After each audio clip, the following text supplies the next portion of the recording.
Good morning friends. हमारे session Indian polity में आज हम बात करेंगे भारत निर्वाचन आयोग यानी इलेक्शन कमीशन ऑफ इंडिया के बारे में। हम आपको बताएंगे कब हुई इसकी स्थापना, क्यों हुई इसकी स्थापना, भारतीय संविधान के किस भाग में किस अनुच्छेद से किस अनुच्छेद तक निहित है इलेक्शन कमीशन ऑफ इंडिया के बारे में बताएंगे, किस किसके इलेक्शन करवाता है इलेक्शन कमीशन ऑफ इंडिया। साथ ही समझाने की कोशिश करेंगे वन डे एग्जाम में एग्जामिनर आपसे कैसे क्वेश्चन पूछ सकता है। हम आपको बता दें हमारे ये सेशन आपको मदद करेगा आगामी HCS 2022, CET 2022 यानी कॉमन एलिजिबिलिटी टेस्ट 2022, साथ ही मदद करेगा हरियाणा के एग्जाम, ग्राम सचिव, नहर पटवारी, महिला सुपरवाइजर आदि के मेंस एग्जाम में। चलो स्टार्ट करते हैं आज का सेशन। भारत निर्वाचन आयोग, जिसे चुनाव आयोग यानी इलेक्शन कमीशन के नाम से भी जाना जाता है, यह एक स्वायत्त संवैधानिक निकाय है। यानी निर्वाचन आयोग यानी इलेक्शन कमीशन ये एक कॉन्स्टिट्यूशनल बॉडी है। एग्जामिनर आपसे पूछ सकता है निर्वाचन आयोग कैसी बॉडी है, कॉन्स्टिट्यूशनल, नॉन कॉन्स्टिट्यूशनल, संवैधानिक, असंवैधानिक। तो आपका आंसर होगा निर्वाचन आयोग एक संवैधानिक निकाय है जो कि संविधान के भाग 15 में निहित है। आगे, जो भारत में संघ और राज्य चुनाव प्रक्रियाओं का संचालन करता है, यानी कि भारत में जो चुनाव संघ और राज्य के चुनाव होते हैं वो निर्वाचन आयोग करवाता है। ये देश में लोकसभा, राज्यसभा, राज्य विधानसभा, राष्ट्रपति और उपराष्ट्रपति के चुनाव का संचालन करता है। हम आपको बता दें निर्वाचन आयोग लोकसभा, राज्यसभा, राज्य विधानसभा, राष्ट्रपति, उपराष्ट्रपति के चुनाव का संचालन करता है। इसके अलावा भारतीय संविधान के भाग 15 चुनावों से संबंधित है, जिसमें चुनावों के संचालन के लिए एक आयोग की स्थापना करने की बात की गई है। एग्जामिनर आपसे पूछ सकता है इलेक्शन कमीशन के बारे में भारत के संविधान में किस भाग में दे रखा है, आपका आंसर होगा भाग 15।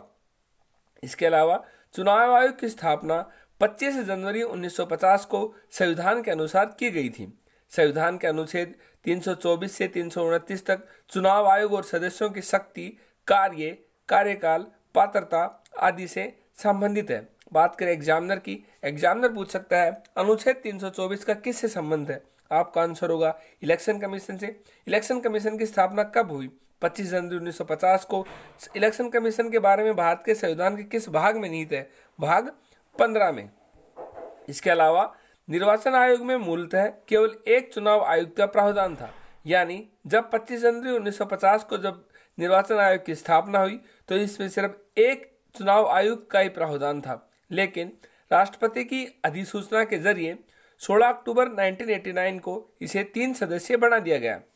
यानी जब निर्वाचन आयोग की 25 जनवरी 1950 में जब स्थापना हुई तो इसमें सिर्फ एक चुनाव आयुक्त का प्रावधान था, लेकिन 1989 में 3 सदस्यीय इसे बना दिया गया। इसके बाद कुछ समय के लिए ये एक सदस्यीय आयोग बना दिया गया, यानी कि 1989 में ये 3 सदस्यीय बना। उसके बाद कुछ समय बाद फिर इसे एक सदस्य बना दिया गया और फिर 1 अक्टूबर 1993 को इसका 3 सदस्यीय आयोग स्वरूप फिर से बहाल कर दिया गया। तब से निर्वाचन आयोग में मुख्य चुनाव आयुक्त और 2 चुनाव आयुक्त होते हैं। यानी अब 1 अक्टूबर 1993 के बाद यह एक 3 सदस्यीय है और इसमें एक मुख्य चुनाव आयुक्त यानी जिसे chief election commission of India कहते हैं और 2 चुनाव आयुक्त होते हैं। बात करें निर्वाचन आयोग के सचिवालय की, तो निर्वाचन आयोग का सचिवालय नई दिल्ली में स्थित है। मुख्य निर्वाचन अधिकारी IAS रैंक का अधिकारी होता है, जिसकी नियुक्ति राष्ट्रपति द्वारा की जाती है। एग्जामिनर आपसे पूछ सकता है इलेक्शन कमीशन ऑफ इंडिया की नियुक्ति कौन करता है, राष्ट्रपति, सुप्रीम कोर्ट ऑफ इंडिया, प्रधानमंत्री, इसके अलावा नन ऑफ दीज। तो आपका आंसर होगा इलेक्शन कमीशन यानी मुख्य निर्वाचन अधिकारी की नियुक्ति करता है राष्ट्रपति, तथा चुनाव आयुक्तों की नियुक्ति भी राष्ट्रपति ही करता है। इसके अलावा इसका कार्यकाल यानी जो इलेक्शन कमीशन ऑफ इंडिया है उसमें जो chief election commission of India है इसका कार्यकाल 6 वर्ष या 65 वर्ष की आयु दोनों में से जो पहले हो तब तक होता है। इन्हें भारत के सर्वोच्च न्यायालय यानी सुप्रीम कोर्ट के न्यायाधीशों के समकक्ष दर्जा प्राप्त होता है। समान वेतन और भत्ते मिलते हैं। मुख्य चुनाव आयुक्त संसद द्वारा सर्वोच्च न्यायालय के न्यायाधीश को हटाने की प्रक्रिया के समान ही पद से हटाया जा सकता है। एग्जामिनर आपसे पूछेगा चीफ इलेक्शन ऑफ कमीशन का कितने वर्ष का कार्यकाल होता है, आपका आंसर होगा 6 वर्ष का, यानी 6 ईयर्स का। इसके अलावा भारत के संविधान के किस भाग में निहित है इलेक्शन कमीशन के बारे में, आपका आंसर होगा भाग 15 में। किस अनुच्छेद से किस अनुच्छेद तक निहित है, अनुच्छेद 324 से 329 तक। इसके अलावा कब ये आयोग 3 सदस्यीय बना, ये आयोग जब ये आयोग की स्थापना हुई तो ये 1 सदस्यीय था।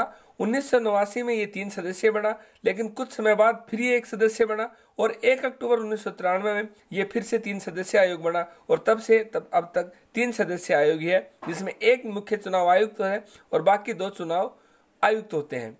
इसके अलावा इसकी स्थापना 25 जनवरी 1950 को की गई थी और यह एक संवैधानिक निकाय है और जो कि लोकसभा, राज्यसभा, राज्य विधानसभा, राष्ट्रपति और उपराष्ट्रपति के चुनाव का संचालन करता है। हमारे आज के सेशन में इतना ही। हमने आपको बताया इलेक्शन कमीशन ऑफ इंडिया के बारे में विस्तार से, साथ ही समझाने की कोशिश करी एग्जामिनर आपसे एग्जाम में कैसे क्वेश्चन पूछेगा। लगातार हमारे इंडियन पॉलिटी के सेशन आते रहेंगे, जुड़े रहे हमारे साथ। हमारे चैनल को लाइक, सब्सक्राइब और अपने दोस्तों के साथ शेयर कीजिए। Thank you.